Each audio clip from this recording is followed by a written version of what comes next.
BJP राष्ट्रीय परिषद की बैठक में इस वक्त लाल कृष्ण आडवाणी बोल रहे हैं, सीधा ले चलते हैं। 52 में हुआ, तब से लेकर के आज तक का मैंने कोई मिस नहीं किया, सब में हिस्सा जरूर लिया है। उम्मीदवार कुछ कुछ में होऊंगा, लेकिन अधिकांश में हिस्सा लिया है।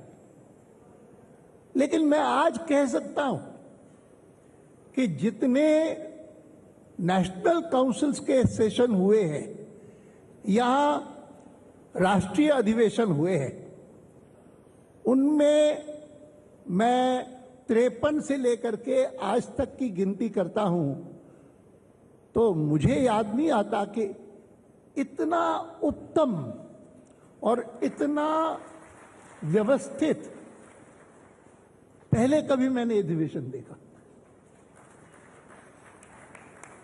ये जो है ना, हो सकता है कि जब मैं यहां आया तो मुझे लगा कि शायद इसलिए भी मुझे आग्रह करके आज बुलवाया जा रहा है कि मुझे पता लगे कि ये वेट लिफ्टिंग का ऑडिटोरियम कैसा है।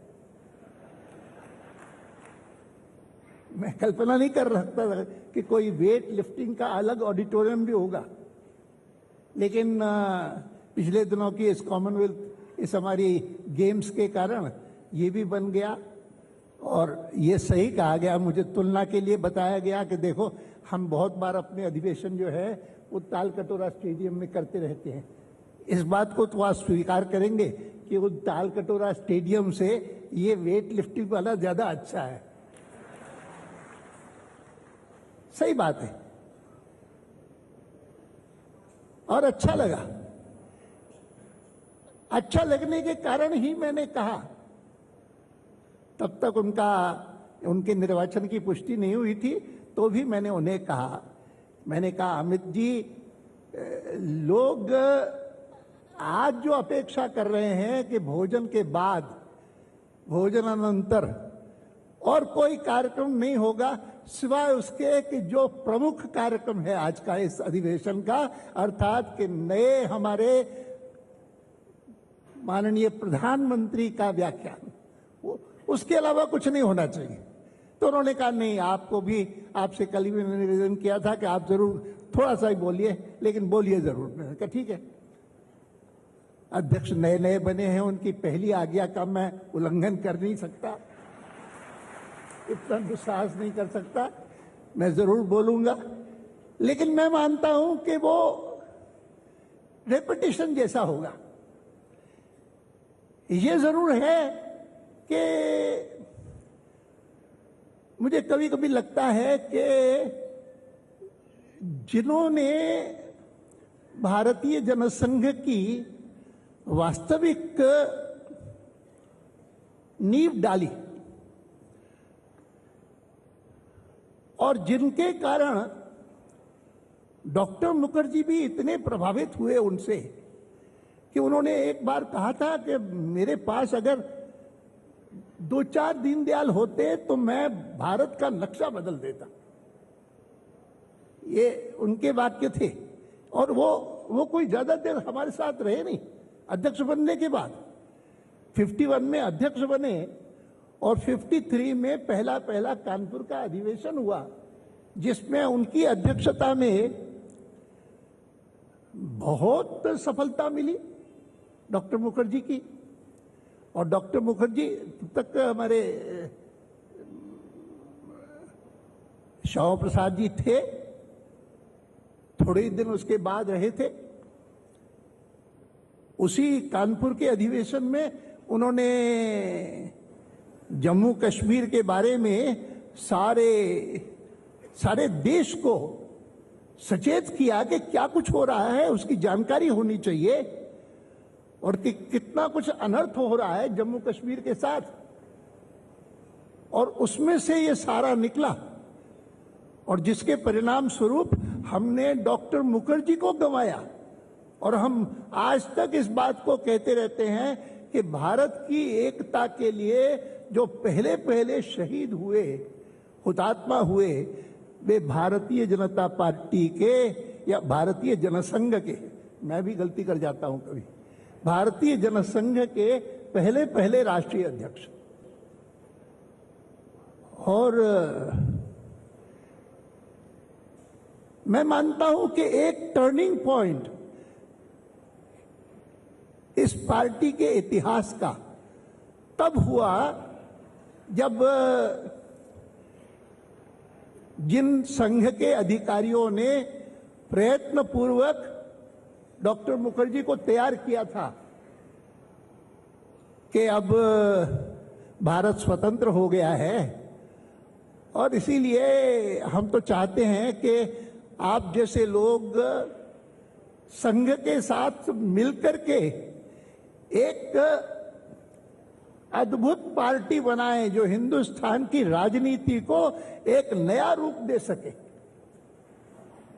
और डॉक्टर मुखर्जी उसके लिए तैयार हो गए, लेकिन उनके तैयार होने के बाद भी सबको लगता था कि यह जो हम लक्ष्य अपने सामने रख करके कुछ करना चाहते हैं वह तब तक पूरा नहीं होगा जब तक डॉक्टर श्यामा प्रसाद मुखर्जी और राष्ट्रीय स्वयंसेवक संघ के सरसंघचालक श्री गुरुजी आपस में मिलकर के इस पर विचार न करें, नहीं होगा।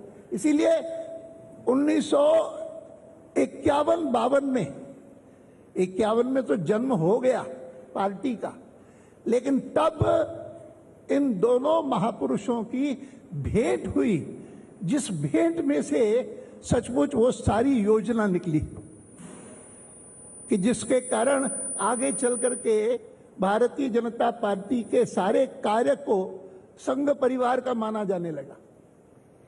और संघ परिवार का नाम लेते ही केवल मात्र एक राजनीतिक दल ख्याल में नहीं आता था, लेकिन एक राजनीतिक दल के साथ साथ एक परिपूर्ण विचारधारा ख्याल में आती थी। और वह परिपूर्ण विचारधारा, वह उसके लिए जो वास्तव में टर्निंग पॉइंट था वो था डॉक्टर श्यामा प्रसाद मुखर्जी की और श्री परम पूज्य गुरुजी की भेंट, वार्ता और चर्चा, जिसमें उन्होंने, गुरुजी ने उनका बनाया हुआ जो मैनिफेस्टो आदि था वो देखा ही था, कल्पना उनके मन में थी कि वो क्या करना चाहते हैं, लेकिन विस्तार से उसकी चर्चा करना और डॉक्टर मुखर्जी का खास करके इस बात पर बल देना कि मुझसे जो आप अपेक्षा कर रहे हैं, जो लोग मुझे मिलते हैं और जो अपेक्षा कर रहे हैं, वह अपेक्षा मैं कैसे पूरी करूंगा, मेरे पास क्या है।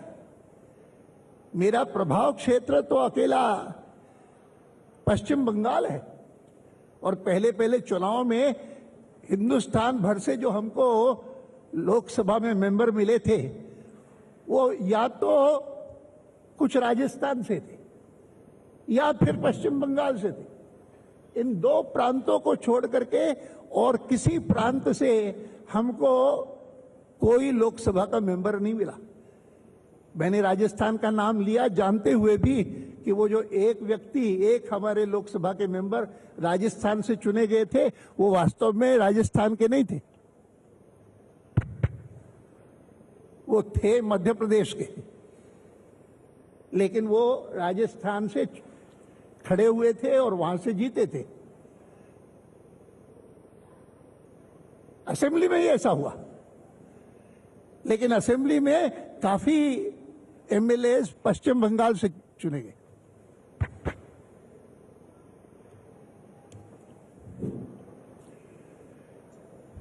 मैं स्मरण करता हूं उन बातों को केवल इसलिए, ये बताने के लिए कि जो वो मुलाकात थी इन दो बड़े दिग्गजों की, डॉक्टर श्यामा प्रसाद मुखर्जी और परम पूज्य श्री गुरुजी, वह वास्तव में एक टर्निंग पॉइंट थी हमारे सारे इतिहास में, क्योंकि उसी में से ये बात निकली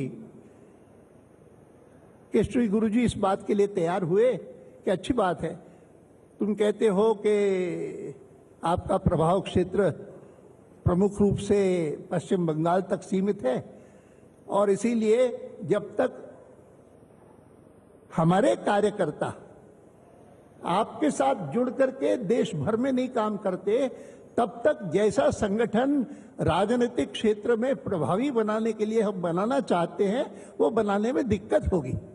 और तब ऐसा तय हुआ कि हर प्रांत में 2, 3, 4 प्रमुख संघ के कार्यकर्ता, स्वभाव से समर्पित, स्वभाव से दक्ष, स्वभाव से और असाधारण क्षमता कार्य की रखने वाले, ऐसे जब तक नहीं होंगे तब तक जो कल्पना हम जैसी पार्टी की कर रहे हैं वैसी पार्टी बनाना आसान नहीं होगा। और उसमें से बहुत कुछ निकला। आज प्रातःकाल बहुत सारे नाम लिए हमारे नए अध्यक्ष ने कि जिन जिन के कारण आज पार्टी यहां तक पहुंची है, और उन सब के जो उन्होंने नाम लेकर के सुनाए, तो एक एक का नाम सुन करके मैं जब मन में सोचता था कि ये लोग न होते तो क्या पार्टी ऐसी बनती जैसी बनी है। मुझे याद है कि जब अटल जी ने भारतीय जनता पार्टी को स्वरूप दिया तो उन्होंने इस बात पर बल दिया कि हमारी पार्टी ऐसी होनी चाहिए which is a party with a difference. जैसी बाकी पार्टियां हैं सभी कि हमको तो सत्ता कैसे न कैसे प्राप्त करनी है, वैसी पार्टी हम नहीं बना रहे। विचारधारा भले ही है हमारी एक, जिसको पढ़ करके लोग प्रभावित होते हैं, लेकिन विचारधारा के भी अलावा उस पार्टी की प्रकृति ऐसी होनी चाहिए कि जिसके कारण उसको देख करके ही लोग कहें कि यह पार्टी बाकी राजनीतिक पार्टियों जैसी नहीं है। This is a party with a difference. आगे चल करके आपको याद है कि हमारा कभी कभी मजाक उड़ाया जाता था कि it is not a party with a difference. These days sometimes it appears it is a party with differences. ये मजाक किया जाता था, व्यंग किया जाता था, और उसके कारण हमको चोट लगती थी, आहत होते थे हम। लेकिन ये बात सही है कि जब वाजपेयी जी ने 1952 में फॉर्मल रूप दिया पार्टी को, तो इस बात पर बल दिया कि जैसे बाकी सारी राजनीतिक पार्टियां हैं जिनका एक ही उद्देश्य है कि किसी न किसी प्रकार से शासन में आ जाना, सत्ता का उपभोग करना, ऐसी पार्टी नहीं है। This is a party with a difference. और आज के इस अवसर पर जब प्रैक्टिकली देश भर के लोग यहां पर बैठे हुए हैं और हम नरेंद्र भाई को सुनने को इच्छुक हैं कि ये जो असाधारण विजय प्राप्त हुई है 2014 में, असाधारण है। सही कहा था सुबह सुबह हमारे वित्त मंत्री ने भी कि किसी ने अपेक्षा नहीं की थी कि ऐसी सफलता मिलेगी जैसी आज मिली है। उत्तर प्रदेश के लोगों से मैं पूछता था कि भाई उत्तर प्रदेश की सबको बहुत चिंता है क्योंकि इतना बड़ा स्टेट है, इतनी लोकसभा की सीटें हैं, क्या होगा? कोई 45 से ऊपर नहीं जाता था। 40-45 कहते थे, कोई 45-50 कह देता था, आगे जाने को तैयार ही नहीं। लेकिन जब परिणाम आए सारे देश के, तो पहले तो इसी पर मजाक होता था कि अध्यक्ष जी ने, राजनाथ जी ने ये 72 प्लस कैसे कह दिया। 272 प्लस कैसे होगा प्लस? हम 272 तक पहुंच जाए तो बहुत बड़ी बात है। लेकिन सब हुआ और ऐसे चमत्कारी परिणाम आए जिसका वर्णन विस्तार से आज कई लोगों ने किया है। और कितने कितने स्टेट्स में, कितने कितने राज्यों में कांग्रेस पार्टी एक भी सीट प्राप्त नहीं कर सकी, और कुल मिलाकर के लोकसभा में 44 सीटें प्राप्त करना। अब ये सारा हमने सुना है, लेकिन समझने की बात यह है कि मैं जब कहता हूं कि इतना शानदार कार्यक्रम, इतना शानदार राष्ट्रीय अधिवेशन, इतना शानदार नेशनल काउंसिल का सेशन, वह पहले कभी नहीं हुआ। और साथ साथ मैंने ये भी कहा कि इतना व्यवस्थित भी पहले कभी नहीं हुआ।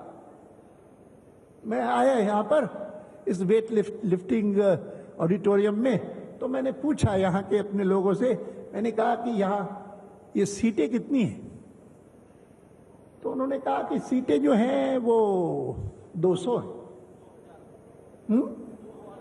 2000, आई एम सॉरी, हाँ 2000। और लोग कितने आए हैं, प्रतिनिधि कितने आए हैं? तो उन्होंने कहा कि 2000 से कुछ ज्यादा है। किसी ने कहा 2023 है, गिनती करके बताया है या वैसे ही उनको अंदाजा कुछ हो गया। और बैठे बैठे मैं सोच रहा था कि इस प्रकार का कार्यक्रम किसी और स्थान पर होता जहां पर कुल बैठने की जगह 2000 लोगों की है और आए हुए लोग जो है वो 2023 तो नहीं हो सकता है कि 2400 हो, 300 हो, तो भी सब लोग जो स्थान मिला वहां पर बैठ गए। नहीं मिला तो शिकवा शिकायत कोई नहीं, चिल्लाहट कोई नहीं कि मुझे कुछ सीट नहीं मिली, नीचे जमीन पे बैठना पड़ता है। और इसीलिए मैंने कहा कि मैंने इतने अधिवेशन देखे हैं, आज तक ऐसा अधिवेशन इतना भव्य और इतना व्यवस्थित और इतना अनुशासित विरले होता है। और इस कारण इसका महत्व है कि इतनी शानदार विजय मिलने के बाद भी उस विजय का मन में कोई गर्व नहीं है। उस विजय के कारण मन में भाव यह है कि यह एक प्रकार से देश की जनता ने नरेंद्र भाई के नेतृत्व में हमको जो जवाबदारी दी है, उस जवाबदारी को हमको सही प्रकार से निभाना है। ऐसे निभाना है कि सारी दुनिया मानने लगे कि हाँ, सचमुच तो इसी प्रकार का नेतृत्व चाहिए और इसी प्रकार की पार्टी चाहिए। अब ये जो स्थिति है, उस स्थिति को मैं कभी कभी कहता हूं कि बैठे हैं कई मंत्री भी बैठे हैं यहां पर, उनको मैं कहूंगा कि आज महत्व मंत्री कैसा काम करते हैं, मंत्री कैसा व्यवहार करते हैं, मंत्री कैसा आचरण करते हैं, इसका अब महत्व ज्यादा नहीं। महत्व इसका है कि भारतीय जनता पार्टी का एक एक कार्यकर्ता कैसा व्यवहार करता है, कैसा काम करता है, कैसा लोगों से डील करता है, कैसा लोगों को रिस्पॉन्ड करता है और जवाबदारी का एहसास कितना है कि देश की जनता ने हमको जैसी जवाबदारी दी है। नरेंद्र भाई के नेतृत्व में जब हमने एक कैंपेन चलाया है, व्यवस्थित करके चलाया है, सचमुच कोई ऐसा कैंपेन कौन चला सकता है? मैं तो कभी कभी छोटी छोटी बातों के लिए आपस में लोगों को झगड़ते देखता हूं। मेरा नाम नहीं है इसमें, मैं अधिकारी नहीं हूं, मैंने ये काम किया, मैंने वो काम किया, ये सब चलता है। लेकिन इस बार के कार्यक्रम में कोई ऐसा भाव नहीं, अर्थात कि स्वाभाविक रूप से जितनी शानदार विजय मिली है, उस विजय का एहसास एक एक कार्यकर्ता के मन में है और पहचान है कि नहीं, ये केवल मात्र विजय का उल्लास और आह्लाद प्रकट करने का मौका नहीं है। जैसा व्यवहार चल रहा है, जैसा आचरण सब लोग कर रहे हैं, जैसा यहां तक कि जितने सारे भाषण भी हुए हैं, उन भाषणों में भी वो एक sense of accountability, sense of responsibility, sense of responsibility and accountability as a whole party साफ झलकती है, साफ दिखती है। और मैं इसी कारण मैंने सोचा कि मैं, अगर आग्रह है हमारे नए अध्यक्ष का कि मुझे कुछ कहना चाहिए, तो यही कहना चाहिए कि हम सब लोगों को इस बात की समझ आ जानी चाहिए कि that the people expect a lot from our party and which every one of us must be determined and pledged to fulfil to our utmost. मैं इन्हीं शब्दों के साथ फिर से बहुत बहुत बधाई देता हूं, न केवल हमारे नवनिर्वाचित अध्यक्ष को, जिनको कि आज प्रातःकाल इस हमारी काउंसिल ने पुष्ट किया है, उनकी अध्यक्षता को। लेकिन जिन्होंने पिछले इतने समय से, जब से लेकर के पार्टी ने उन्हें देश का प्रधानमंत्री करके जवाबदारी दी है, तब से लेकर के जिस शानदार ढंग से उन्होंने देश को नेतृत्व दिया है और इस सारे चुनाव का संचालन किया है, नरेंद्र भाई को मैं बहुत बहुत बधाई देता हूं कि उन्होंने जो अपेक्षा देश ने उनसे की, पहले हमारी पार्टी ने चुनाव में की, और अब जो अपेक्षा देश आगे के लिए करता है, मैं मानता हूं कि वो निश्चित रूप से पूरी करेंगे, उसमें कोई कसर नहीं रहेगी। बहुत बहुत धन्यवाद। भारत माता की। धन्यवाद अडवाणी जी। आगे का क्रम एक परिचय, उसके पश्चात राकेश जी के गीत। वरिष्ठ नेता लालकृष्ण आडवाणी को आपने सुना, जिन्होंने कहा कि अमित शाह ने मुझे बोलने के लिए कहा था, वो मुझसे गुजारिश कर रहे थे, इसलिए मैं बोलने आया। उन्होंने 1951-1952 में जब श्यामा प्रसाद मुखर्जी से मिलकर